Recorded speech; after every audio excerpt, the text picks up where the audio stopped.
sebuah perjalanan yang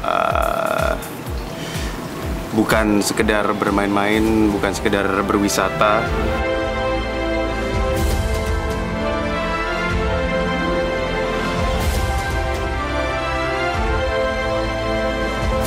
Iya, sesuai dengan namanya Journey. Ini sebuah perjalanan yang mudah-mudahan mengubah gue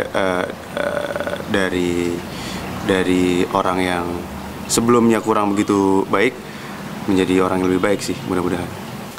Konsep meeting new people yang dibawa Mas Darto di Nescafe Journey, kita nggak cuma ketemu tatap muka terus kenal dia siapa, orang namanya siapa dan kerjaannya apa, tapi kita tahu apa sih cerita dari orang tersebut. Karena dengan bertemu orang-orang baru, lo bisa mendapatkan perspektif baru atau sudut pandang baru yang sebelumnya mungkin lo nggak pernah kepikiran. Jadi lo perlu sudut pandang lain itu, perlu perspektif lain itu untuk bisa lebih kaya lagi melihat dunia, bisa lebih kaya lagi melihat hal-hal dari yang paling kecil sampai yang paling besar. Kalau kita melakukan satu nilai upaya, kita kalau berharapnya lebih dari satu, katakan dua, hasilnya tentunya setengah. Ada dua partner journey gue. Yang pertama adalah Mas Darto. Mas Darto ini kadang-kadang suka ngeselin. Ngeselin adalah kalau lagi ngobrol, terus tiba-tiba dia nanya, siapa? Terus gue jelasin, ya ini mas, gue apa segala macam. Terus dia bilang, siapa nanya? Kesel banget. Kalau Mas Darto, gue selalu jadi sasaran kentutnya dia, selalu dikentutin. Dia menyebut kita anak nih, anak gue nih, ini anak-anak gue nih. Itu kayak menimbulkan keakraban gitu bagi kita juga. Kita adalah tim Ganteng. Ini adalah anak pertama saya, Lemon. Ini anak kedua saya, Dewi Adi. Yang lain masih di bawah. Tapi karena gue pengen coba ngejar sunrise, jadi udah gue timpah terus, gue naik terus ke atas. Kalau Lemon, dia tuh orangnya bebel banget. Dikasih tahu apa, ngeyel, ngomongnya selalu kalem. Tapi sebenarnya dia salah. Itu ngeselin banget. Terus kalau Lemon, kebaikan dia apa ya? Kalau Odi itu rewel banget. Odi itu tukang tidur, tukang makan, terus dia nggak mau repot, maunya gampang aja. Di mobil, ya perjalanan kita berjam-jam di mobil segala macem. Doi tidur aja nih, tidur. Begitu bangun, Mon AC dong, Mon kabel dong. Lemon sering dibudakin sama Odi, suruh ngambilin ini itu. Lemonnya mau aja lagi. Mon, ambilin minyak kayu putih. Mon, ambilin tas dong, sekalian isi isinya ya. Mas Darto, pinjam charger ya. Charger kamu mana? Di tas, aku malas ngambilnya. Nyanyi dong Mas Darto. Tapi di balik itu Odi juga cukup menyenangkan. Teman-temanku bilang apa? Di sini ada lebih banyak waktu untuk mengenal mereka, dan ya itu dia. Konsepnya meeting new people, bertemu dengan orang baru. Ketika lo bertemu dengan orang baru, itu biasanya mereka punya lapisan-lapisan, kayak bawang gitu. Mereka punya lapisan-lapisan yang berfungsi sebagai self-defense mechanism. Jadi ketika lo baru kenal, itu pasti masih apik tuh semuanya tuh, masih bagus.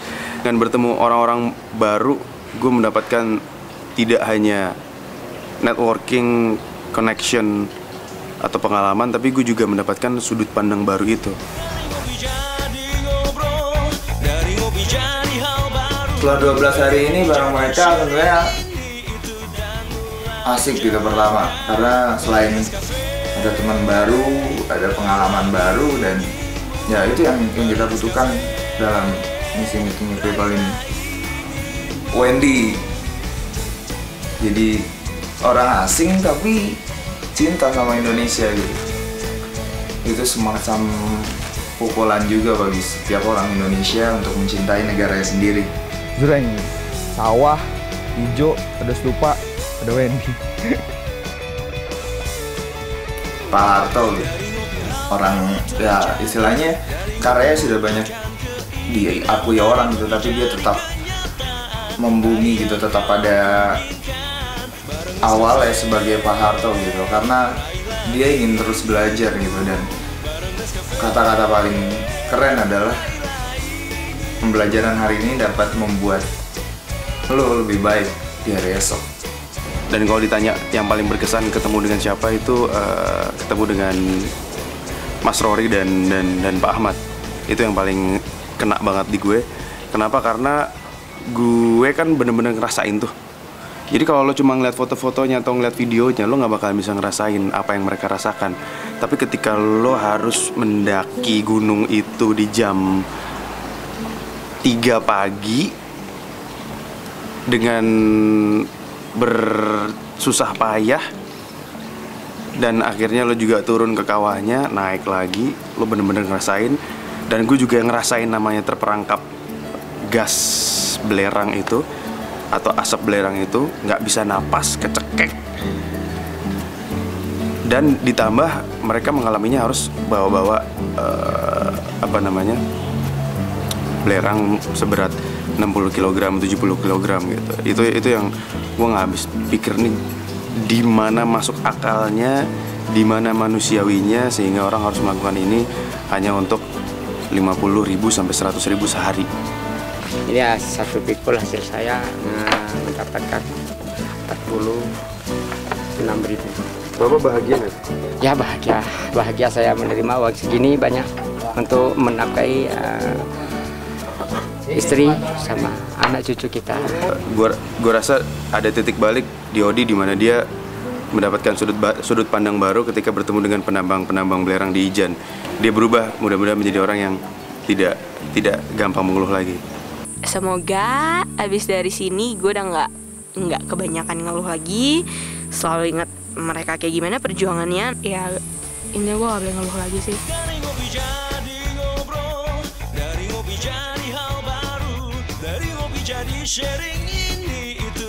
Well, actually secara general gue masih Odi, masih Claudia Vanasution yang suka jalan, yang bawel, yang tukang tidur.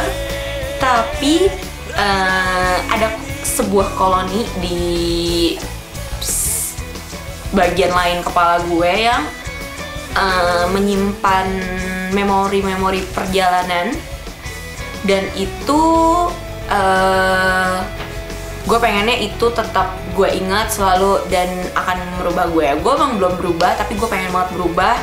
Dan perlu diingat, saya tidak pernah berangan-angan setiap hari keluar dari rumah saya untuk mendapatkan uang. Ya, saya melaksanakan tugas.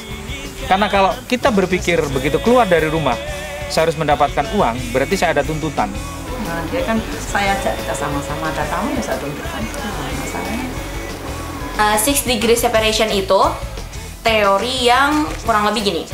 Gimana kita sama siapapun orang yang ada di dunia ini bisa terhubung hanya dengan 6 loncatan. Bahkan gue pernah denger 6 degrees ini udah berkurang jadi 5 degrees karena adanya social media.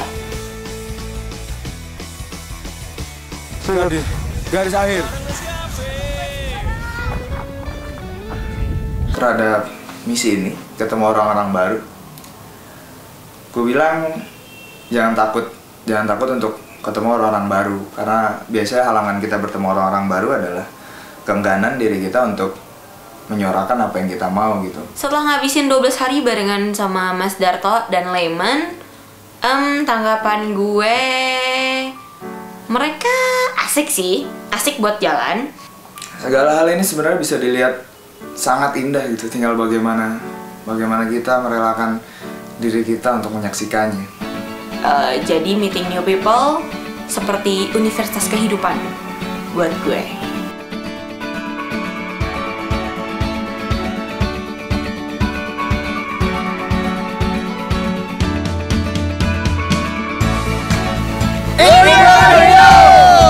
Dari ngopi jadi temu dan mengenal orang-orang hebat.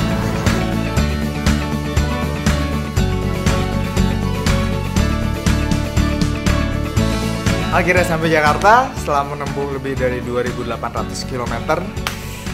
Ya, journey road trip kali ini memang berakhir gitu. Cuma journey meeting new people bagi gue nggak pernah ada akhirnya. Dan syukurlah kita sampai dengan selamat.